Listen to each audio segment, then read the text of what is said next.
Change ಆಗ್ತಾ ಇದೆ, ಬದಲಾಗ್ತಾ ಇದೆ ವಾತಾವರಣ ಅಂದರೆ ನಮಗೆ ಅದನ್ನು ಇಮ್ಯಾಜಿನ್ ಮಾಡ್ಕೊಳ್ಳೋಕ್ಕೂ ಆಗ್ತಾ ಇಲ್ಲ. ಮನುಷ್ಯ ಅಥವಾ ಒಂದು ವಸ್ತು, ನಾನು ಇದನ್ನು ತೊಗೊಂಡೆ, ಒಂದು ಐಫೋನ್ ತೊಗೊಂಡೆ, ನನ್ನ ಲವ್ಲಿ, ನನ್ನ ಬರ್ಡಿ, ನನ್ನ ಬೇಬಿ ಅಂತ ಆಗ್ತಾರೆ. ಅದೇ ಪಕ್ಕದಲ್ಲಿ ಅವ್ರ ತಾಯಿ ಇರ್ಬೋದು, ಅಥವಾ ಅವ್ರ ತಂಗಿ ಇರ್ಬೋದು, ಅಥವಾ ಪ್ರೀತಿಸಿರೋ ಲವ್ವರ್ ಇರ್ಬೋದು, ಅವಳನ್ನ ಹತ್ರ ಟ್ರೀಟ್ ಮಾಡೋದು. ಹೌದು, ಅನಿಮಲ್ಸ್ ಅನ್ನು ಟ್ರೀಟ್ ಮಾಡಿರೋದು ನೋಡಿದ್ದೀನಿ ನಾನು. ವ್ಯಕ್ತಿಗಳನ್ನ ಕೆಟ್ಟದಾಗಿ ಮಾತಾಡಿಸಿ ಅನಿಮಲ್ಸ್ ತುಂಬಾ ಚೆನ್ನಾಗಿ ಮಾತಾಡ್ಸಿರೋದು ನಾನು ನೋಡಿದ್ದೀನಿ. ಹೌದಾ? ಹಾ, ಮನೆಗಳಲ್ಲಿ cat and dog or pig, they will become more important then the husband as such. ಆ ಹಸ್ಬೆಂಡ್ ಜೊತೆ ಅಷ್ಟು ಜಗಳ ಆಡ್ತಿರ್ತಾರೆ. ಅದು ಬಂದಿದ ತಕ್ಷಣ ಓ ಮೈ ಸ್ವೀಟ್ ಹಾರ್ಟ್ ಅಂತ ಅದಕ್ಕೆ ಸ್ವೆಟರ್ ಹಾಕಿ ಅದಕ್ಕೆ ಎಲ್ಲನು. ನಾನಂತೀನಿ ಅದಕ್ಕೆ ಫರ್ಕ್ ಕೊಟ್ಟಿದ್ದಾರೆ ದೇವರು. ಅದನ್ನ ಹೆಂಗಿದೆ ಹಂಗೆ ಬಿಡಿ ದಯವಿಟ್ಟು. ಅದಕ್ಕೆ ಬಟ್ಟೆಗಳು ಹೊಲಿಸೋದು ಏನೋ, ಅದಕ್ಕೆ ಬಾಳಂತನ ಮಾಡೋದೇನು, ಏನೇನೋ ಮಾಡ್ತಾರೆ. ಖಂಡಿತ. ಸೊ ಅದನ್ನು ನೀವು ಕೆಡಿಸ್ತಾ ಇದ್ದೀರಾ, ಇನ್ನವೇ ಅನಿಮಲ್ಸ್ನು ನೀವು ಕೆಡಿಸ್ತಾ ಇದ್ದೀರಾ. ಅದನ್ನ ಹೆಂಗೆ ನೀವು ಇಟ್ಕೊಳ್ಳಿ, ಏನು ಬೇಜಾರಿಲ್ಲ. ಬಟ್ ಅದನ್ನ ಮನುಷ್ಯ ಮಾಡಬೇಡಿ. Keep him as an animal. Make him understand that he is an animal and let him be an animal. There is nothing wrong in having a pet or having a child. ನೀವು ಅದನ್ನ family ಅಂತಾನೆ ಅನ್ಕೊಳ್ಳಿ, ಏನು ಬೇಜಾರಿಲ್ಲ. But ಅದನ್ನ ನೀವು humanise ಮಾಡಬೇಡಿ. Don't try to make him a human being. Yeah, because it is not good for that are you. ಅವ್ರಿಗೂ ಒಂಥರ ರೆಸ್ಟ್ರಿಕ್ಷನ್ಸ್. ಅದಕ್ಕೆ ಅರ್ಥ ಆಗೋದಿಲ್ಲ ನೀನ್ ಏನ್ ಮಾಡ್ತಾ ಇದೀಯ ಅಂತ, ಯಾಕೆ ನೀನ್ ಆ ಬಟ್ಟೆ ಹಾಕ್ತಾ ಇದೀಯ ಅಂತ. They are not used to wearing clothes, okay? They are not used to wearing shoes. Don't do all that.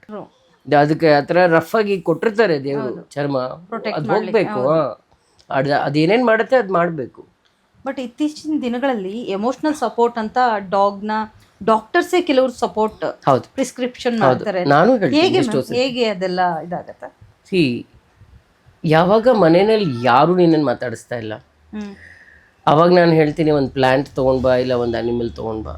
ಅವ್ರ ತಂದೆ ತಾಯಿಗೆ ಅದು ನಾನೇ ಹೇಳ್ತೀನಿ, ನಿಮ್ಮಿಬ್ಬರಿಗೂ ಸಮಯ ಇಲ್ಲ ಅಂತಂದರೆ ಆ ಮಗುಗೆ ಅಟ್ಲೀಸ್ಟ್ ಒಂದು ಅನಿಮಲ್ ಆ್ಯಸ್ ಅ ಪೆಟ್ ಕರ್ಕೊಳ್ಳಿ. ಬಿಕಾಸ್ ಅದು ನಿಮ್ಗೆ ಡೆಫಿನೆಟಾಗಿ ಲಾಯಲ್ ಆಗಿರುತ್ತೆ. ಅದಕ್ಕೆ ನಾಯಿಗೆ ನಿಯತ್ ಜಾಸ್ತಿ. ಹಾಂ, ನಾಯಿ ಬೆಕ್ಕು ಎಲ್ಲದಕ್ಕೂ ನಿಯತ್ತಿದೆ, ಮನುಷ್ಯನಿಗೆ ಇಲ್ಲ. Point to be noted. Correct. ಮನುಷ್ಯ, ಇಟ್ ಈಸ್ ವೆರಿ ಸ್ಯಾಡ್. ಮನುಷ್ಯಂಗೆ ಇರಬೇಕಿತ್ತು, ತುಂಬ ನಿಯತ್ತಿರಬೇಕಿತ್ತು. ಆ್ಯಂಡ್ ಅದು ಇಲ್ಲ. ನನಗೆ ನಮ್ಮ ಮನಸ್ಸು, ನಮ್ಮ ಬ್ರೈನ್ ಬೆಳೀತಾ ಬೆಳೀತಾ ನಮಗೆ ಮನುಷ್ಯತ್ವ ಕಮ್ಮಿ ಆಗ್ತಾ ಇದೆ ಅಲ್ವಾ. ಆ್ಯಂಡ್ ಅನಿಮಲ್ಸಲ್ಲಿ ಅದು ಜಾಸ್ತಿ ಬೆಳೀತಾ ಇದೆ. They are more human. They understand your problem. ನೀನು ಅಳ್ತಾ ಇದ್ರೆ ಅದು ಅಳಕ್ಕೆ ಬಿಡೋದಿಲ್ಲ ನಿನ್ನ. ನೀನು ಕೆಟ್ಟದ್ದು, ನೀನು ಇವಾಗ ದಾರು ಕುಡಿತೀಯಾ ಅಂತ ಅಂದರೆ ಅದು ಬಂದು ನಿನ್ನನ್ನು ತಪ್ಪಿಸುತ್ತೆ. ನಿನ್ನ ಹತ್ರ ಒಂದು ನಾಯಿ ಇಲ್ಲ ಬೆಕ್ಕಿದ್ರೆ, when it knows that it is not good for you, you will get cough. It will immediately come and help you by not doing it. But a human being will not do it. ಬಿಟ್ಬಿಡ್ತಾರೆ. ಏನಾನ ಮಾಡ್ಕೊಳ್ಳಿ, ಅವಳ ಹಣೆ ಬರ, ಆ ಥರ ಅವನ ಹಣೆ ಬರ. ಸಮ್ಟೈಮ್ಸು ಈ ಲವ್ ಅಥವಾ ಮ್ಯಾರೇಜ್ ಏನು ವರ್ಕೌಟ್ ಆಗಲ್ಲ ಅಂತ ಸಮ್ ಇಶ್ಯೂಸ್ ಅಂತ ಥಿಂಕ್ ಮಾಡಿದ್ರೆ, ಸ್ಟಾರ್ಟಿಂಗ್ ತುಂಬ ಚೆನ್ನಾಗಿರ್ತಾರೆ, ತುಂಬ ಕ್ಲೋಸ್ ಆಗಿರ್ತಾರೆ.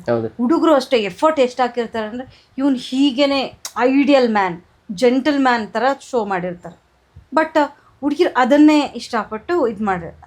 ಹೋಗ್ತಾ ಹೋಗ್ತಾ ಚೇಂಜ್ ಆಗ್ತಾ ಹೋಗುತ್ತೆ, ಟ್ರೂ ಸೆಲ್ಫ್ ರಿಸಾಲ್ವ್ ಆಗುತ್ತೆ, ಒಬ್ರಿಗೊಬ್ರು ತುಂಬ ಟಾಕ್ಸಿಕ್ ಸ್ಟಾರ್ಟ್ ಆಗೋಗುತ್ತೆ. ಆಗಿನ ಮನಸ್ಥಿತಿ ತುಂಬ ಚೇಂಜ್ ಆಗುತ್ತೆ. ಆ ಮನಸ್ಥಿತಿಗಳು ಬದಲಾವಣೆ ಮಾಡಿಕೊಂಡು ಸತ್ಯ ಮತ್ತೆ ಒಂದಾಗೋದು.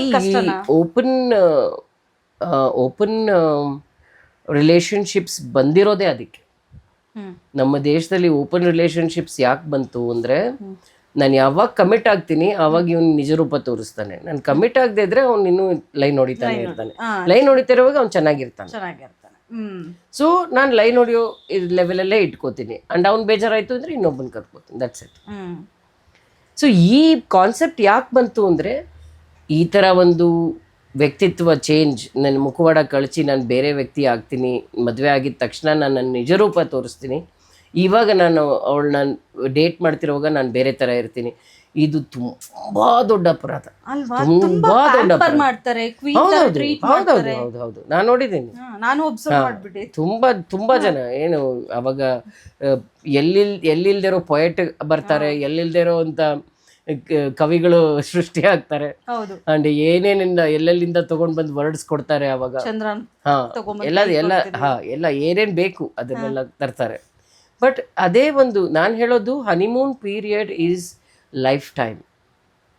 A person who can have a honeymoon period all your life is a person who can be really, cherished. ಅದು ಲೈಫ್ ಟೈಮ್ ಇಟ್ಕೋಬೇಕು. ನಮ್ಮ ಎಲ್ಡೆಸ್ಟ್ ಮಾಮ ಮಾಮಿ ಇದ್ರು, ಅವ್ರಿಗೆ ಮಕ್ಳಿರ್ಲಿಲ್ಲ, ಬಟ್ ಅವರಿಬ್ರು ಒಬ್ರನ್ನೊಬ್ರು ಎಷ್ಟು ಪ್ರೀತಿ ಮಾಡ್ತಿದ್ರು, ಎಷ್ಟು ಒಬ್ರನ್ನೊಬ್ರು ಅವರು ಕೋಆರ್ಡಿನೇಟ್ ಮಾಡ್ಕೊಳ್ತಿದ್ರು ಅಂದ್ರೆ ನಮ್ಗನ್ಸೋದು ಐಡಿಯಲ್ ಪರ್ಸನ್ ಯಾರನ್ನ ಇದ್ರೆ ಇವರಿಬ್ರೆ ಅಂತ. Because they could never fight. ಇತ್ತು ಮಿಸ್ಅಂಡರ್ಸ್ಟ್ಯಾಂಡಿಂಗ್ಸ್ ಬರೋದು, but then immediately it would become all right by just listening to some good music. ಇಬ್ರು ಕೂತ್ಕೊಂಡು ಒಂದು ಒಳ್ಳೆ ಹಾಡು ಕೇಳ್ಬಿಟ್ಟು ಸರಿ ಹೋಗ್ಬಿಡೋರು. So it is such a beautiful thing, isn't it? And she was very proud of his writing. ಅವರು ಒಂಥರ ಈ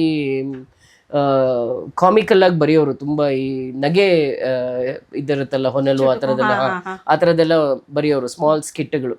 ಸೊ ಅದನ್ನು ಓದ್ಬಿಟ್ಟು ನಮ್ಮ ಮಾಮಿ ಅಷ್ಟು ಖುಷಿ ಆಗ್ಬಿಡೋರು, ನೋಡಿ ಎಷ್ಟು ಚೆನ್ನಾಗಿ ಬರೀತಾರೆ ಅಂತ. ಸೊ ಏನೋ ಒಂದು ಇರುತ್ತೆ to make it better, and you should make it better every day. ನಾನು ಹೇಳ್ತೀನಿ, ಜಗಳ ಆಡೋದ್ರಿಂದ ತಪ್ಪಿಲ್ಲ. ಬಿಕಾಸ್ ಮನಸ್ತಾಪಗಳು ಅವರೇ ಬೇರೆ ಒಂದು ಜಾನ್ರ, ಅವರೇ ಒಂದು ಬೇರೆ ಲೈಫ್, ಬೇರೆ ಕಲ್ಚರಿಂದ ಬಂದಿದ್ದಾರೆ, ಇವರೇ ಬೇರೆ ಕಡೆಯಿಂದ ಬಂದಿದ್ದಾರೆ. ಖಂಡಿತ ಒಂದೇ ಥರ ಯೋಚನೆ, ಒಂದೇ ಥರ ಸಂಯಮವಾಗಿರೋ ಮನಸ್ಸು ಇರೋದಿಲ್ಲ. ಬಟ್ ಅದರಲ್ಲಿ ಬೆಸ್ಟ್ ನಾನು ಹುಡುಕಿ ಆ ವ್ಯಕ್ತಿನ ನಾವು ಅರ್ಥ ಮಾಡಿಕೊಂಡ್ರೆ, the best things she will definitely give it back to you, or he will give it back to you. But ನಮ್ಗೇನಂದರೆ, ಇವನ್ ಮದುವೆ ಆಗೋಕ್ಕೆ ಮುಂಚೆನೇ ಸಿಕ್ಕಾಪಟ್ಟೆ ಎಕ್ಸ್ಪೆಕ್ಟೇಷನ್ ಇಟ್ಕೊಂಡು ಹೋಗ್ತೀವಿ. ನಾನು ಹಂಗಿರಬೇಕು, ನಾನು ಹಿಂಗಿರಬೇಕು, ಈ ಥರ ಇರಬೇಕು, ಅವನ ಹತ್ರ ಗಾಡಿನೇ ಇರಬೇಕು, ಅವನ ಹತ್ರ ಇದೇ ಇರಬೇಕು, ಇನ್ನೊಂದೇ ಇರಬೇಕು. ಸೊ ಇಲ್ಲ, ಆ ಹುಡುಗ ಆ ಥರ ಇದಿರಬೇಕು, ಹಂಗಿರಬೇಕು, ಅವಳು ಫುಲ್ ನನಗೆ ಡಿವೋಟೆಡ್ ಆಗೇ ಇರಬೇಕು, ಈ ಥರ ಅವ್ನ ಎಕ್ಸ್ಪೆಕ್ಟೇಷನ್. ಇದೆಲ್ಲ ಅನ್ಇಮ್ಯಾಜಿನಬಲ್ ಎಕ್ಸ್ಪೆಕ್ಟೇಷನ್. ಈ ದೊಡ್ಡದು ಫ್ಯಾಂಟಸಿ ಎಕ್ಸ್ಪೆಕ್ಟೇಷನ್ ತೊಗೊಂಡು ಮ್ಯಾರೇಜಲ್ಲಿ ಹೋಗಬೇಡಿ. Marriage is again going to be as normal as your life. ನಿನ್ ಲೈಫ್ ಹಳೇದು ಹೆಂಗಿತ್ತು ಹಂಗೆ ಇರುತ್ತೆ. ಇನ್ನೊಂದು ಫ್ರೆಂಡ್ ಬಂದಿದ್ದಾನೆ ಅಷ್ಟೇ ಜೊತೆಗೆ, ಹೆಂಡತಿನ ಅಥವಾ ಗಂಡನ ಫ್ರೆಂಡ್ ತರ ಟ್ರೀಟ್ ಮಾಡಕ್ ಸ್ಟಾರ್ಟ್ ಮಾಡ್ಬಿಟ್ಟು, ಇನ್ನೊಂದು ವ್ಯಕ್ತಿ ನಿನ್ ಜೊತೆಗೆ ಬಂದಿದ್ದಾನೆ ಅಷ್ಟೇ. ಬಿಟ್ರೆ there is nothing which has changed in your life. Nothing, ಇನ್ನೇನು ಚೇಂಜ್ ಆಗಿಲ್ಲ. ಅದನ್ನ ಅರ್ಥ ಮಾಡ್ಕೊಳ್ಳೋದು ಬಿಟ್ಟು, ನಾನು ಅಲ್ಲಿ ಹೋದ್ರೆ ಅಷ್ಟೊಂದು ಹಂಗಾಗೋಗುತ್ತೆ, ಹಿಂಗಾಗೋಗುತ್ತೆ, ಏನೋ ಎಕ್ಸ್ಪೆಕ್ಟೇಷನ್ ಇಟ್ಕೊಂಡು ಹೋಗಿದ್ರೆ ಡಿಸಪಾಯಿಂಟ್ಮೆಂಟ್ಸ್ ಆರ್ ವೆರಿ ಎವಿಡೆಂಟ್ ಅಲ್ವಾ. ಆ್ಯಂಡ್ ಡಿಸಪಾಯಿಂಟ್ಮೆಂಟ್ಸ್ ಆಗಿದ ತಕ್ಷಣ ಜಗಳ ಶುರುವಾಗುತ್ತೆ, ಕದನ ಶುರುವಾಗುತ್ತೆ, ಎಲ್ಲ ಆಗುತ್ತೆ. ನಾನು ಹೇಳೋದು ಯಾವಾಗಲೂ, try to not expect anything out of a marriage, then everything becomes so beautiful. ಈ ಮನಸ್ಥಿತಿಗಳು ಹೇಗೆ ಉಟ್ಕೊಳ್ಳೋಕೆ ಸ್ಟಾರ್ಟ್ ಆಗುತ್ತೆ ಮ್ಯಾಮ್? ಏನು ಈ ತರ ಅಂದ್ರೆ ಟಾಕ್ಸಿಕ್, ನನ್ಗೆ ಇಷ್ಟ ಇಲ್ಲ, ನನಗೆ ನೀನ್ ಬೇಕಾಗಿಲ್ಲ, ನಾನು ತಪ್ಪು ಮಾಡ್ಬಿಟ್ಟೆ, ನಾನು ನಿನ್ನ ಒಪ್ಕೊಂಡು ರಿಗ್ರೆಟ್ ಮಾಡ್ಬಿಟ್ಟೆ, ಈ ತರ ಮನಸ್ಥಿತಿಗಳು ಯಾಕೆ ಸ್ಟಾರ್ಟ್ ಆಗುತ್ತೆ ಫಸ್ಟ್ ಆಫ್ ಆಲ್ ಈ ರಿಲೇಶನ್ಶಿಪ್ಗಳಲ್ಲಿ? ಒಂದು ಎಕ್ಸ್ಪೆಕ್ಟೇಷನ್ನು, ಇನ್ನೊಂದು ನಾನು ದೊಡ್ಡವನು, ನಾನು ಗ್ರೇಟರ್. ಈ ಮ್ಯಾರೇಜಲ್ಲಿ I am a bigger person, I am a greater person, I earn better, or I do this, I do that. So ನೀನು ಯು ಆರ್ ನಥಿಂಗ್. ಆ ಫೀಲಿಂಗ್ ಇರುತ್ತಲ್ಲ, that inequality. When you are making everything equal, actually if at all truly speaking, woman is always a little higher. So ನಮ್ಮ ದೇಶದಲ್ಲಿ ನಾವು ಪೂರ್ತಿ ನಮ್ಮ ಇದನ್ನ ಸಂಸ್ಕೃತಿನ ತಗೊಂಡು ಬಂದರೆ, women is a lot multi facet person. ಅವಳಿಗೆ ಎಲ್ಲಿ ಬೇಕಾದಷ್ಟು ಥರ ಕಲೆಗಳಿದೆ. ಸೊ ಅವಳು ಯಾವಾಗಲೂ she is 2 steps ahead of you. So ನೀನು ಅವಳನ್ನ ರೇಸ್ನಲ್ಲಿ ಗೆಲ್ಲಕ್ಕೆ ಸಾಧ್ಯ ಇಲ್ಲ. So acceptance of how she is and appreciation ಮಾಡಿದ್ರೆ, she will definitely give you a lot more than what you expect. For example, ನಾನು ಎಲ್ಲರಿಗೂ ಇಲ್ಲಿ ನಂದು ಕೀ ವರ್ಡ್ ಏನು ಅಂದರೆ, ನಂದು ಟೇಕ್ ಅವೇ ಇಲ್ಲಿಂದ ಏನು, ನನ್ನ ಕಪಲ್ಗೆ ನಾನು ಮ್ಯಾಕ್ಸಿಮಮ್ ಕಪಲ್ ಕೌನ್ಸಿಲಿಂಗೇ ಮಾಡೋದು. ಸೊ ನಾನು ಟೇಕ್ ಅವೇ ಅವ್ರಿಗೆಲ್ಲ ನಾನು ಏನು ಹೇಳೋದು ಅಂದರೆ, ಒಂದು ಹೆಣ್ಮಗುಗೆ ನೀನು ಏನು ಕೊಡ್ತೀಯ ಯಾವಾಗಲೂ ಯೋಚನೆ ಮಾಡಿ ಕೊಡು. ಬಿಕಾಸ್ ಅದನ್ನು ಅವಳು ಮಲ್ಟಿಪ್ಲೈ ಮಾಡ್ತಾಳೆ. You give a sperm, she gives you a baby. Just ಅದೊಂದು ಎಕ್ಸಾಂಪಲ್ ತಗೋ. If you are giving her bad things, she will give it back to you in big lot. So don't give her bad things. Give her good things so that she will give back the same to you in big amounts. So ಏನು ನೀನು ಹೆಣ್ಮಗು ಕೊಡ್ತೀಯ ಅದನ್ನು ಯೋಚನೆ ಮಾಡಿಕೊಡು. ಯಾಕೆಂದರೆ ಅವಳು ಅದನ್ನೆಲ್ಲದನ್ನು multiply ಮಾಡೇ ಮಾಡ್ತಾಳೆ. She will definitely multiply it. So give good things so that you get it that in multiplication. So ಅದನ್ನು ನಾನು ಯಾವಾಗಲೂ ಹೇಳ್ತಿರ್ತೀನಿ. ಇನ್ನೊಂದು, ಈ ಹುಡುಗಿಯರಿಗೆ ಏನು ಹೇಳ್ತೀನಿ ಅಂದರೆ, men do not have too many skills, so don't expect too much out of him. Okay, ನಾನು ಯಾವಾಗಲೂ ಹೇಳ್ತೀನಿ ನಮ್ಮ ದೇಶದಲ್ಲಿ ಸೆಕ್ಸ್ ಎಜುಕೇಷನ್ಗಿಂತ ಜೆಂಡರ್ ಎಜುಕೇಷನ್ ಈಸ್ ಇಂಪಾರ್ಟೆಂಟ್ ಅಂತ. ಬಿಕಾಸ್ ಜೆಂಡರ್ನಲ್ಲಿ ನಮಗೆ ಬಾಯ್ಸ್ದು ಲಿಮಿಟೇಷನು ಗೊತ್ತಿಲ್ಲ, ಇವ್ರದ್ದು ಮ್ಯಾಗ್ನಾನಿಮಿಟಿನೂ ಗೊತ್ತಿಲ್ಲ, ಒಬ್ರಿಗೊಬ್ರಿಗೆ ಅದ್ರ ಪರಿಚಯನೇ ಮಾಡಿಕೊಟ್ರಲ್ಲ. ಸೊ ನಾವು ಏನೇನೋ ಎಕ್ಸ್ಪೆಕ್ಟ್ ಮಾಡ್ಕೊಂಡು ಹೋಗ್ತೀವಿ, ಈ ವ್ಯಕ್ತಿ ಅದು ಮಾಡಿಬಿಡ್ಬೋದು, ಇದು ನೋ, ಅವ್ರ ಹತ್ರ ಇಷ್ಟೇ ಇರೋದು ಬಂಡವಾಳ. ಸೊ ಅವ್ರು ಅಷ್ಟೇ ಮಾಡೋಕ್ಕಾಗೋದು, ಅವ್ರದ್ದು ಬೌಂಡ್ರಿನೇ ಅಷ್ಟಿದೆ. ಸೊ ನೀನು ಅದರಲ್ಲಿ ನೀನು ಇದು ಮಾಡು ಅದು ಮಾಡು ಅಂಡ್ ಅವ್ರು ಸರಿಯಾಗಿ ಮಾಡದೇ ಇದ್ರೆ ಅದಕ್ಕೂ ಬೇಜಾರು ಮಾಡ್ಕೊ. ಖಂಡಿತ. ಅದಷ್ಟೇ ಅಲ್ದೇ ಕೆಲವು ಅಂದರೆ ಹಸ್ಬೆಂಡ್ಸ್ ಇರೋದು ಅಥವಾ ಬಾಯ್ ಫ್ರೆಂಡ್ಸ್ ಈ ಥರ ಇರೋರು ಏನು ಅಂದರೆ ಡಾಮಿನೇಷನ್ ಅನ್ನೋದಕ್ಕಿಂತ ಅವಳನ್ನ ಪ್ರೀತಿ ಮಾಡಿದ್ದೀನಿ, ಓಕೆ ಅವಳನ್ನ ಪಡ್ಕೊಂಡಿದ್ದೀನಿ, ಇನ್ನು ಸ್ಟೇಜಿಗೆ ಬಂದಿದ್ದೀನಿ, ನೀನು ಸರಿ ಇಲ್ಲ, ನೀನು ಆ ಥರ ಇರಬೇಕು, ನೀನು ಈ ಥರ ಇರಬೇಕು, ಈ ಥರ ಡಾಮಿನೇಷನ್ ಜಾಸ್ತಿ ಆಗ್ತಾ ಹೋಗುತ್ತೆ. ಅದಷ್ಟೇ ಅಲ್ದೇ ನನ್ನ ಫ್ರೆಂಡಿಗೆ ಈ ಥರ ಕಂಟಿನ್ಯೂಸ್ ಇದಾಗಿದೆ. ಅವ್ಳು ಫುಲ್ ಟ್ರಾಮಾಗೋಗಿ ಸೂಸೈಡ್ ಅಟೆಂಪ್ಟ್ ಕೂಡ ಮಾಡ್ಕೊಳಕ್ಕೆ ಟ್ರೈ ಮಾಡಿದ್ದು. ಏನು ಅಂತಂದರೆ ಓಕೆ ನೀನು ಈ ಥರ ಬಟ್ಟೆ ಹಾಕೊಂಡ್ರೆ ತಪ್ಪು, ಓಕೆ ನೀನು ಈ ಥರ ಇರಬಾರ್ದು, ನೀನು ಹಿಂಗಿರಬೇಕು, ನೀನು ಏನು ಡೇಟ್ ಮಾಡುವಾಗ ಅದೆಲ್ಲ ನಡೀತಿತ್ತು. ತುಂಬಾ ಸುಂದರವಾಗಿದ್ಲು, ತುಂಬಾ ಸುಂದರವಾಗಿದ್ದಾಳೆ ಅವಳು. ಒಂಚೂರು ಏನು ಹೇರ್ ಸ್ಟೈಲ್ ಸ್ವಲ್ಪ ಲೂಸ್ ಇರ್ಬಿಟ್ರೆ ದೆವ್ವ ಥರ ಕಾಣಿಸ್ತೀಯ ಅನ್ನೋದು. ಆಮೇಲೆ ಸ್ವಲ್ಪ ಏನಾದ್ರು ಸ್ಟೈಲಿಶ್ ಟಾಂಬಾಯ್ ಸ್ಟೈಲ್ ಅವಳು. ಟಾಂಬಾಯ್ ಮೊದಲಿಂದಲೇ ಇಷ್ಟಪಡುವಾಗ ತುಂಬ ಚೆನ್ನಾಗಿತ್ತು.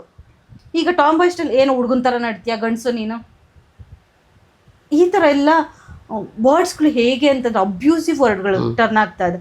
ಒಬ್ಬ ವ್ಯಕ್ತಿ ಲವಬಲ್ ವ್ಯಕ್ತಿ ಐ ಡೋಂಟ್ ನೋ ಅಂತ ಟರ್ನ್ ಆಗೋದು. ಇದನ್ನ ನಾರ್ಸಿಸಿಸ್ಟ್ ಬಿಹೇವಿಯರ್ ಅಂತ ಕರಿತೀವಿ. ಇದು ಅವ್ರ ಟ್ರೂ ಸೆಲ್ಫ್ ಅವ್ರು ಆಮೇಲೆ ತೋರಿಸ್ತಾರೆ. ಅವರು ಸ್ಟ್ರಾಂಗ್ ವಿಮೆನ್ ಅನ್ನ ಟಾರ್ಗೆಟ್ ಮಾಡ್ತಾರೆ. Narcissist man always chooses a strong woman, then destroys her completely and makes her numb to that extent that that person is sitting there as a zombie. ಎಲ್ಲೋ ಒಂದು ಕಡೆ bus ಸ್ಟಾಪ್ನಲ್ಲಿ ಏನು ಅರ್ಥ ಆಗದೆ ಕೂತಿರ್ತಾರಲ್ಲ ಒಂದು ಸ್ವಲ್ಪ ಹೆಂಗಸರು, they are all going through this. ನಾನು ಎಷ್ಟೋ ಜನನ ಅಂಥ ಟೈಮ್ನಲ್ಲಿ ಕೂತ್ಕೊಂಡು ಮಾತಾಡಿ ಅವ್ರನ್ನ ಆಮೇಲೆ ಥೆರಪಿಗೆ ಕರ್ಕೊಂಬಂದು ಅವ್ರಿಗೆ ದುಡ್ಡು ಕೊಡೋಕೆ ಇಲ್ಲದೇ ಇದ್ರೂ ಪರವಾಗಿಲ್ಲ, ಅವ್ರಿಗೆ ಥೆರಪಿ ಮಾಡಿ ಅವ್ರಿಗೆ ಸರಿ ಮಾಡಿ ಕಳಿಸಿದ್ದೀನಿ. Because they require a lot of love, because they have gone through a lot in their life. Narcissist ಹತ್ರ ಸಿಕ್ಕಾಕೊಂಡ್ಬಿಟ್ರೆ ಮಾತ್ರ ನೀನು ಈ ಕಡೆ ನೀನು ಸಾಯ್ಬೇಕಾ ಬದುಕಬೇಕಾ ಏನೂ ಗೊತ್ತಾಗಲ್ಲ, ನೀ ಮಾಡ್ತಿರೋದು ಸರಿನಾ ತಪ್ಪ ಅದು ಗೊತ್ತಾಗಲ್ಲ. ಆ್ಯಂಡ್ ಆ ಟ್ರಾಮಾ ಇದೆಯಲ್ಲ ಅದು ಎವರ್ ಲಾಸ್ಟಿಂಗ್, ಸ್ಕಾರ್ಸ್ ಇದೆಯಲ್ಲ ಅದು ಎವರ್ ಲಾಸ್ಟಿಂಗ್. ಅವ್ರು ಅಬ್ಯೂಸಿವ್ ಆಗಿರ್ಬೋದು, ಮೆಂಟಲ್ ಅಬ್ಯೂಸಿವ್ ಆಗಿರ್ಬೋದು, ಫಿಸಿಕಲ್ ಅಬ್ಯೂಸಿವ್ ಆಗಿರ್ಬೋದು, ಇಲ್ಲ ಏನೂ ಇಲ್ಲ, ಎಮೋಷ್ನಲಿ ನಿನ್ನನ್ನು ಸ್ಟಾವ್ ಮಾಡಿಸ್ಬೋದು, ಮಾತಾಡೋದಿಲ್ಲ, ವರ್ಷಾಂಗಟ್ಲೆ ಮಾತಾಡೋದಿಲ್ಲ, ಹಾಗೆ ಎಮೋಷ್ನಲಿ ಸ್ಟಾವಿಂಗು, ಮೆಂಟಲಿ ಅಬ್ಯೂಸಿವ್, ಈ ಥರ ಕೆಟ್ಟ ವರ್ಡ್ಸ್ ಯೂಸ್ ಮಾಡೋದು, you are looking like a prostitute ಅನ್ನೋದು, ಈ ಥರ ಎಲ್ಲ ತುಂಬ ನೋಡಿದ್ದೀನಿ ನಾನು, ತುಂಬ ನೋಡಿದ್ದೀನಿ. ಇಲ್ಲ ಅವಳು ತುಂಬ ಸಫರ್ ಪಟ್ಬಿಟ್ಲು. ಒಂದ್ಸರಿ ಸೂಸೈಡ್ ಮಾಡಿ ಎವಿಡೆನ್ಸು ಬಿಡಲ್ಲ ಅವರು. ಹೌದು, ಹಾ, ಒಂದ್ ಎವಿಡೆನ್ಸ್ ಇರಲ್ಲ. ಅವಳು ಹೋಗಿ ಪೊಲೀಸ್ ಹತ್ರ ಕಂಪ್ಲೇಂಟ್ ಕೊಡೋಕೆ ಒಂದ್ ಎವಿಡೆನ್ಸ್ ಇರಲ್ಲ. ಅವಳದೇ ತಪ್ಪು, ಅವಳದೇ ತಪ್ಪು ಅನ್ನೋ ತರನೇ ಪೋರ್ಟ್ರೇಟ್ ಆಗ್ಬಿಡೋದಲ್ಲಿ. ಹೌದು, ಅವಳನ್ನ ಅದರಿಂದ ಹೊರಗಡೆ ತರೋಕೆ ನಾನು 3 years ಅವ್ರು ಯಾವುದು ಗಿಲ್ಟ್ ಇರೋದಿಲ್ಲ, ಅವ್ರಿಗೆ ಗಿಲ್ಟ್ ಅನ್ನೋದು ಇರೋದಿಲ್ಲ, ಸೆನ್ಸ್ ಆಫ್ ಇದೇನಂತಾರೆ ಶೇಮ್ ಇರೋದಿಲ್ಲ ಅವ್ರಿಗೆ. So but that person is ತನ್ನ ತಾಯಿಗೆ ತುಂಬಾ ಇನ್ನೋಸೆಂಟ್ ಮಗುವಾಗಿರ್ತಾನೆ, ತನ್ನ ತಂಗಿ ತುಂಬಾ ಒಳ್ಳೆ ಜವಾಬ್ದಾರಿಯುತ ಅಣ್ಣನಾಗಿರ್ತಾನೆ. ಈ ತರದ ಹೇಗೆ ಪ್ರಪಂಚಕ್ಕೆಲ್ಲ he will be like a hero. ಹೌದು ಹೌದು, ಅವನ ಆಚೆ ಕಡೆ ಜನಕ್ಕೆ ಏನ್ ಬೇಕಾದ್ರೆ ಮಾಡ್ತಾನೆ, ಸ್ಯಾಕ್ರಿಫೈಸು. ಬಟ್ ಮನೇಲಿ ಇವಳನ್ನ ಮಾತ್ರ ಟಾರ್ಗೆಟ್ ಮಾಡ್ತಾನೆ. ಯಾವಾಗ ಇವಳು ಸಿಂಗಲ್ ಔಟ್ ಆಗ್ತಾಳೆ ಅವಳನ್ನ ಟಾರ್ಗೆಟ್ ಮಾಡ್ತಾನೆ ಅಷ್ಟೇ, ಬಿಟ್ರೆ ಮಿಕ್ಕಿದ್ದ ಎಲ್ಲರ ಜೊತೆನೂ ಮಕ್ಕಳನ್ನ ಟಾರ್ಗೆಟ್ ಮಾಡ್ತಾನೆ. ಮಕ್ಕಳಿದ್ರೆ ಅವನಿಗೆ ಮಕ್ಕಳನ್ನ ಟಾರ್ಗೆಟ್ ಮಾಡ್ತಾನೆ. So he only targets his own people. That is very ಹೊರಗಡೆ ತಗೋ 3 years ಬೇಕಾಯ್ತು ಮ್ಯಾಮ್. ಅಯ್ಯೋ ಪಾಪ, ಐ ಕ್ಯಾನ್ ರಿಯಲಿ ಅಂಡರ್ಸ್ಟ್ಯಾಂಡ್. ಅವಳು ಹೇಗೆ ಗೊತ್ತಾ, ಈಗ ಕುತ್ಕೊಂಡ್ರೆ ಹೌದು ಹೌದು ಏನು ಮಾತಾಡ್ತಿರ್ಲಿಲ್ಲ, ಏನು ಗೊತ್ತಾಗೋದೇ ಇಲ್ಲ. ಊಟ ತಿನ್ನು, ನಾನು ನನ್ನ ಮನೇಲಿ ಇಟ್ಕೊಂಡು 3 years ಅವಳನ್ನ ಮಗು ತರ ನೋಡ್ಕೊಂಡಿದ್ದೆ. Wow, I am really happy. ನಿಜ, ಇಟ್ಸ್ ರಿಯಲಿ ರಿಕ್ವೈರ್ಡ್ ಕಂದ. ಇಲ್ಲ, ಮೆಂಟಲ್ ಎಬಿಲಿಟಿ. ನಾನು ಕೆಲ್ಸಕ್ಕೆ ಹೋಗ್ತೀನಿ ಹಿಂಗ್ ನೋಡೋಳು ಅಷ್ಟೇ, ಮಾತು ಆಡ್ತಾ ಇರಲಿಲ್ಲ.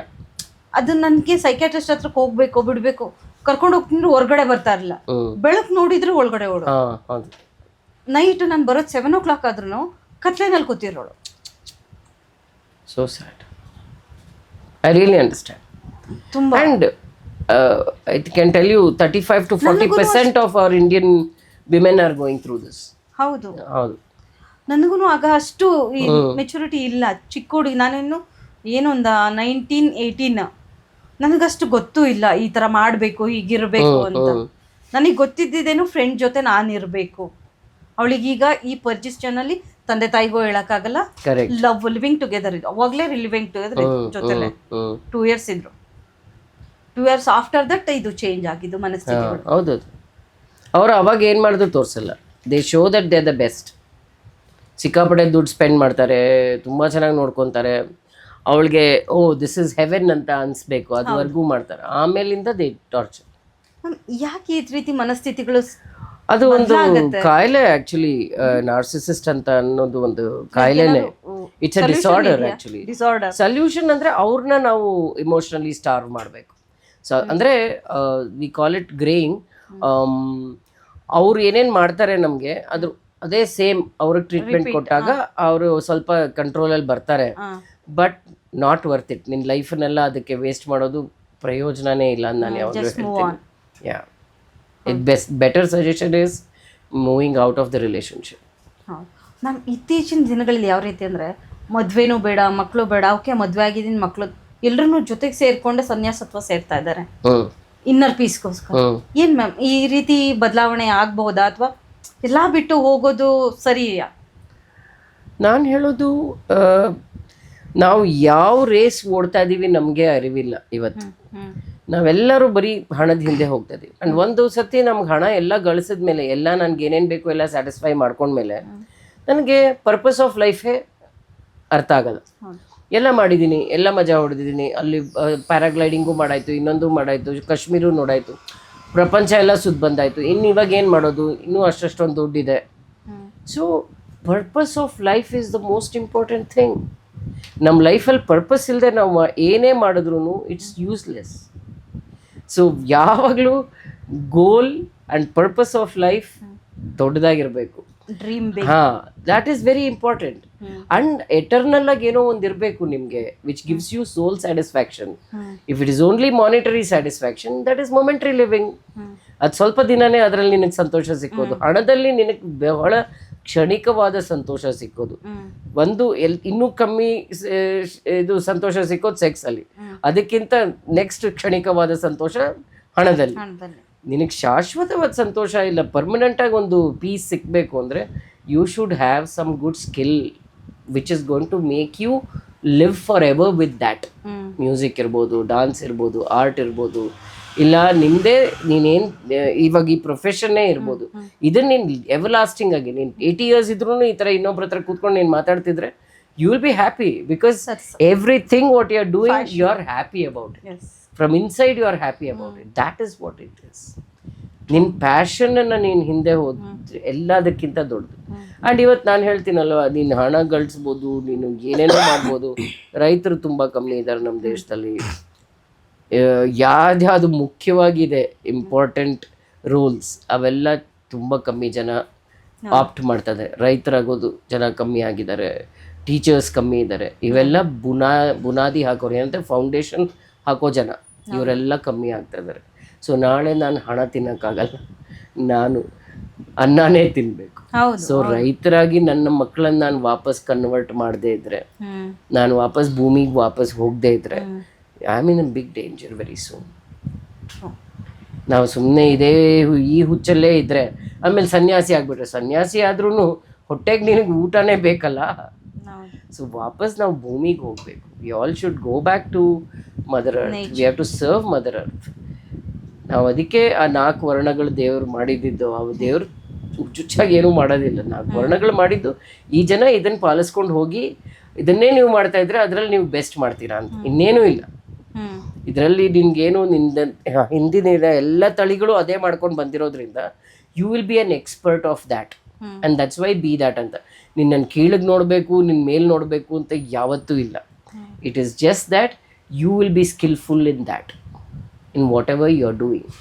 ಅದನ್ನು ಬಿಟ್ಬಿಟ್ಟು ನಾವು ಹುಚ್ಚುಚ್ಚಾಗಿ ನಮಗೆ ಸಮಾನತೆ ಬೇಕು, ಅದು ಬೇಕು, ಇದು ಬೇಕು, ಏನೇನೋ ಮಾಡಿ ತುಂಬ ಕೆಡಿಸ್ಬಿಟ್ವಿ ನಾವು ಸೊಸೈಟಿನ. ಅದ್ರಲ್ಲೇ ಈಗಿನ ಜನ್ರೇಷನ್ ತಪ್ಪು, ಮನಸ್ಥಿತಿಗಳು ತಪ್ಪು, ಏನು ಗೊತ್ತಾಗ್ತಾ ಇಲ್ಲ. ಯಾಕೆಂದ್ರೆ ಒಬ್ರಿಗೊಬ್ರು ರೆಸ್ಪೆಕ್ಟ್ ಕೊಡೋವಂಥ ಇದಿಲ್ಲ. ರೆಸ್ಪೆಕ್ಟ್ ಇಲ್ಲದೆ ಇರೋದಿರ್ಲಿ, ಓಕೆ ಅವ್ರ ಸ್ಪೇಸಲ್ಲಿ ಅವ್ರು ಇದ್ದಾರೆ, ಇಂಟ್ರಾಕ್ಟ್ ಮಾಡಬಾರ್ದು, ನಾವು ಎಷ್ಟರಲ್ಲಿ ಇರ್ಬೇಕು ಆ ಥರ ಇರ್ಬೇಕು, ಏನಿಲ್ಲ, ಎಲ್ಲ ಸೋಷಿಯಲ್ ಮೀಡಿಯಾ. ಪರ್ಸನಲ್ನು ಹಾಕೋ ಅಥವಾ ಇನ್ನೊಂದು ಪ್ರೈವಸಿ ತುಂಬಾ ತುಂಬಾ ಬೇಜಾರಾಗುತ್ತೆ. ನಂಗೆ ತುಂಬಾ ಬೇಜಾರಾಗುತ್ತೆ. ಯಾರ್ದೋ ಒಂದು ಪರ್ಮಿಷನ್ ಇಲ್ಲದೆ ನೀವು ಅವ್ರ ಫೋಟೋ ಹಾಕ್ಬಾರ್ದು, ಹಾಕ್ಲೇಬಾರ್ದು. That's not good. ಬಿಕಾಸ್ ಅವ್ರದ್ದು ಏನೋ ಒಂದು ಇಮೇಜ್ ಇರುತ್ತೆ ಸೊಸೈಟಿನಲ್ಲಿ, ಆ ಇಮೇಜನ್ನು ತೆಗೆದು ನೀವು ಇನ್ನೇನೋ ಮಾಡಿಬಿಟ್ರೆ that is not going to be okay for anybody. So ನಿಮ್ಮ ಒಂದು ಮೀಡಿಯಾ, ನಿಮ್ದೊಂದು ಈ ಪೇಜ್ನ ಸಾವಿರಾರು ಜನ ನೋಡ್ತಿರ್ತಾರೆ. ನೀವು ಅನ್ಕೊಂಡಿರ್ತೀರ ಯಾರು ನೋಡಲ್ಲ, ನಮ್ಮ ಇನ್ನರ್ ಸರ್ಕಲ್ ಮಾತ್ರ ನೋಡುತ್ತೆ. But lot of people others also see it. So we should not send a wrong image of anybody. So ಅದು ಸೋಷಿಯಲ್ ಮೀಡಿಯಾ ಇಂದನೇ ತುಂಬ ಈ ಥರ ಪ್ರಾಬ್ಲಮ್ಸ್ ಆಗ್ತಾ ಇರೋದು. ಆ್ಯಂಡ್ ನಾನು ಮಕ್ಕಳನ್ನ ಅಗೇನ್ ಇದ್ರಲ್ಲಿ ನಾನು ಬ್ಲೇಮ್ ಮಾಡಲ್ಲ, ಯಾಕೆಂದರೆ ನಾನೇ ಆ ಮಕ್ಕಳನ್ನ ಎನ್ಕರೇಜ್ ಮಾಡಿರೋದು ಈ ಥರ ಎಲ್ಲ ದಾರಿಗೆ ಹೋಗೋಕ್ಕೆ. As a parent, it is the parents job which has done this is wrong, don't do that, ಇದು ಮಾಡಬೇಡ ಅಂತ ಇರಬೇಕು. ಅಲ್ಲ, ನಾನು ಹೇಳೋದು ನೀನು ಒಳ್ಳೆ ಆಪ್ಷನ್ಸ್ ಕೊಟ್ಟಿಲ್ಲ. ನಾನು ಆಪ್ಷನ್ಸ್ ಕೊಡಬೇಕು, ಅದ್ರಲ್ಲಿ ನಾನು ಇನ್ವಾಲ್ವ್ ಆಗಬೇಕು. ನಾನೇನೋ ಒಂದು ಸ್ಟೋರಿ ಬುಕ್ ಕೊಟ್ಬಿಟ್ರೆ ಸಾಲದು, ಅದನ್ನ ಓದೋ ಹವ್ಯಾಸ ನನ್ನಲ್ಲಿದ್ರೆ ನೀನು ಓದ್ತೀಯ. ನಾನು ಓದ್ದೆ, ನಾನು ಟಿವಿ ನೋಡ್ಕೊಂಡಿದ್ದು, ನಿನಗೆ ಸ್ಟೋರಿ ಬುಕ್ ಕೊಟ್ರೆ ನೀನು ಒಂದು ಪೇಜ್ ತಿರ್ಗಿಸಲ್ಲ. Because you are not interested in what ಅಮ್ಮ is not doing, why should I do? ಅದಕ್ಕೆ ಅವತ್ತಿನ ದಿನದ ಗಾದೆನೇ ತಾಯಿ ಅಂತೆ ಮಗಳು. ಸೊ ನಾವು ಏನು ಮಾಡ್ತೀವಿ ಅದನ್ನ ಅನುಕರಿಸ್ತಾರೆ ಮಕ್ಕಳು ಹೊರತು ನಾವು ಏನು ಹೇಳ್ತೀವಿ ಅದನ್ನೆಲ್ಲ. ಸೊ ಅದರಿಂದ ನಾವು ಯಾವತ್ತೂ ಮಾಡೋದನ್ನು ಜಾಸ್ತಿ we should be conscious about what we are doing. ನಾನು ಕುಡಿದ್ಬಿಟ್ಟು ನನ್ನ ಮಗಳು ಕುಡಿಬಾರ್ದು ಅಂತ ಹೇಳ್ಬಾರ್ದು. Oh it's okay even if she drinks ಅಂತ ಹೇಳಿದ್ರೆ ಅವಳು ಕರಳು ಹಾಳಾಗೋಗುತ್ತೆ. ಅವಳು ಇನ್ನೂ ಪುಟ್ಟ ಮಗು, she is just about 14 years old and you are allowing her to drink because you want to drink. That is not right. ನಾನು ಹೇಳೋದು ಎಲ್ಲ ಫ್ಯಾಷನ್ ಅಲ್ಲ, ಎಲ್ಲದನ್ನು ನಾವು ಸ್ಟೇಟಸ್ ಸಿಂಬಲ್ ಅಲ್ಲ. ಎಷ್ಟೋ ನಿನ್ನ ಆರೋಗ್ಯನ ಕಳ್ಕೊಂಡ್ಮೇಲೆ ನೀನು ಇನ್ನೇನು ಸಂಪತ್ತು ಗಳಿಸಿದ್ರು ಏನು ಪ್ರಯೋಜನ? ಸ್ಮೋಕಿಂಗ್ ಕಾಸಸ್ ಇಂಜುರೀಸ್ ಎಲ್ರಿಗೂ ಗೊತ್ತು, ಬಟ್ ಸ್ಮೋಕ್ ಮಾಡ್ತಾರೆ, ಅಡಿಕ್ಟ್ ಆಗಿರ್ತಾರೆ. ಸೊ ಅವ್ರು ಬಿಡಬೇಕು ಅಂತ ಪ್ರಯತ್ನ ಪಟ್ಟರು ಬಿಡಕ್ಕೆ ಸಾಧ್ಯ ಇಲ್ಲ. ಅದು ಅಡಿಕ್ಷನ್ ಅನ್ನೋದು ಬ್ರೈನಲ್ಲಿರುತ್ತೋ ಅಥವಾ ಮೆಂಟಲ್ ಎಬಿಲಿಟಿನಲ್ಲಿರುತ್ತೋ ಅಥವಾ ಮನಸ್ಸಲ್ಲಿರುತ್ತಮ್ಮ? ಅದು ಎಮೋಷ್ನಲ್ ಬ್ಯಾಂಕ್ರಪ್ಸಿ ಇರುತ್ತೆ. ನನಗೆ ಯಾವಾಗ ಯಾರೂ ನನ್ನನ್ನು ಕೇರ್ ಮಾಡಲ್ಲ ಅಂತ ಅಂದ್ಕೊಂಡಿರ್ತೀವಿ, ಆವಾಗಲೇ ನಾವು ಇದನ್ನೆಲ್ಲ ಮಾಡೋದು. ನಾನು ಯಾವುದೇ ಒಂದು ಅಡಿಕ್ಷನ್ಗೆ ಶರಣಾಗತ ಆಗಿದ್ದೇನೆ ಅಂದರೆ ಒಂದು 10% ಇರ್ಬೋದು ಪಿಯರ್ ಪ್ರೆಷರ್ಗೆ ಇಲ್ಲ ಸೊಸೈಟಿ ಸೇಕ್ಗೆ. ಬಟ್ ಮ್ಯಾಕ್ಸಿಮಮ್ ಮಕ್ಕಳು ಸಫರ್ ಮಾಡ್ತಿರೋದು ಇವತ್ತು for their loneliness, for the people who do not have love in every day. Nobody is telling that you belong to me child. ನೀನಂದು, ನೀ ನನ್ನ ವಸ್ತು, ಓನರ್ಶಿಪ್ ಇದೆಯಲ್ಲ ಅದೆಲ್ಲದಕ್ಕಿಂತ ಮುಖ್ಯ. Somebody telling you that we love you. 4 ದಿನ ನಾನು ನಿನಗೆ ಕಂಟಿನ್ಯೂಸ್ ಆಗಿ ಐ ಲವ್ ಯು ಬೆಟಾ, you are very important to me. Even if you are beginner chain smoker, you will say, this is not important because my amma likes me so much and why should I do this? I mean, avಳು hangilvalla, ನೀನು ನನ್ನನ್ನು ನೋಡ್ತೀಯ, ನನ್ನ behaviour ನೋಡ್ತೀಯ, oh she's not like that, so let me be like her. Whoever loves you, you will start mirroring her. So that is what the power of love is. So when you do that to someone, do it with so much of sincerity that the child will come out of it. ಮನೆಯಲ್ಲಿ ನಾವು ಹೇಳ್ತೀವಿ 1000 ಥರ ಮಕ್ಕಳಿಗೆ smoke ಮಾಡಬೇಡ, drink ಮಾಡಬೇಡ ಅಂತ. But ಹೆಂಗೆ ಹೇಳ್ತೀವಿ? ಬೈದು, ಅವ್ರು ನೋಡಿ ಚೆನ್ನಾಗಿದ್ದಾರೆ, ಇವ್ರು ನೋಡಿ ಅರೆ ನನ್ಗೆ ಹಂಗೆ ಇರ್ಬೇಕಾಗಿಲ್ಲ ಅವ್ರ ಥರ. ಅದಕ್ಕೆ ನಾನು ಬೋತ್ ಜೆಂಡರ್ ಇದಾಗತ್ತಲ್ಲ, ಹೆಣ್ಮಕ್ಳು ಅಷ್ಟೇ ಗಂಡ್ಮಕ್ಳು ಅಷ್ಟೇ ಸೇಮ್ ಸ್ಮೋಕಿಂಗ್ ಇದರಲ್ಲಿ. ಬಟ್ ಗಂಡ್ ಮಕ್ಳನ್ನ ಜಡ್ಜ್ ಮಾಡಲ್ಲ, ಅವ್ನು ಹುಡುಗ ಏನ್ ಬೇಕಾದ್ರೂ ನಡೆಯುತ್ತೆ ಅಂತ. ಬಟ್ ಹೆಣ್ಮಕ್ಳನ್ನಾದ್ರೆ ಜಡ್ಜ್ ಮಾಡ್ತಾರೆ. ಆ ಮೈಂಡ್ ಸೆಟ್ಗಳು ಹೇಗೆ ಪರಿಣಾಮ ಬೀರ್ತವೆ ma'am? Also that we are delicately made ಕಂದ. ನಮ್ಮ ಬಾಯ್ಸ್ ಆರ್ ರಫ್ಲಿ made, our structure is made to take nonsense. But we are not like that, we are very fragile. ನಾವು ಎಷ್ಟು ನಾಜೂಕ್ ಅಂದರೆ ನಮ್ಮನ್ನು ಅಷ್ಟು ಕೇರ್ಫುಲ್ಲಾಗಿ ಮಾಡಿದ್ದಾನೆ ಭಗವಂತ. ಸೊ ನಮ್ಮನ್ನು ಅರ್ಥ ಮಾಡ್ಸೋಕ್ಕೆ ನಮ್ಗೆ ಯಾರೂ ಇಲ್ಲ. ಅದರಿಂದ ನಾನು ಶೋಷಣೆ ಮಾಡ್ತಾ ಇದ್ದೀನಿ. See I abuse myself the most because I don't know myself. If I know myself I will not do anything to abuse me. That is the whole thing. 2 ಜಡೆ ಒಂದ್ ಕಡೆ ಸೇರಿದ್ರೆ ಜಗಳ ಅಂತ ಅಂತಾರೆ. ಬಟ್ ಹೆಣ್ಮಕ್ಳಿಗೆ ರೆಸ್ಪೆಕ್ಟ್ ಕೊಡದೇ ಇರೋಂಥ ಮನಸ್ಥಿತಿ ಬಂದಿದೆ ಇತ್ತೀಚೆಗೆ. ಅವಳು ಏನೋ ಅವಳು ಡ್ರೆಸ್ಸಿಂಗ್ ಸೆನ್ಸ್ ಇರ್ಬೋದು, ಅಥವಾ ಅವಳು ಸ್ಮೋಕ್ ಮಾಡ್ತಾಳೆ ಅಂತ ಇರ್ಬೋದು, ಅಥವಾ ಅವಳು ತುಂಬಾ ಏನು ಸತಿ ಸಾವಿತ್ರಿ ತರ ಪೋಸ್ ಕೊಡ್ತಾಳೆ ಅನ್ನೋದು ಅವಳ ಲೈಫ್ ಅವಳು ಇಷ್ಟ. ಬಟ್ ಇಲ್ಲಿನ ಸ್ಥಿತಿಗಳಿಗೆ ಬದಲಾಗತ್ತೆ ಮ್ಯಾಮ್. ನಾನು ರಿಯಾಕ್ಟ್ ಮಾಡಬಾರ್ದು ಕಂದ. ಸಿ ಒಂದೇನು ಅಂದರೆ, stop reacting to such people who judge you. Don't give them a popcorn show.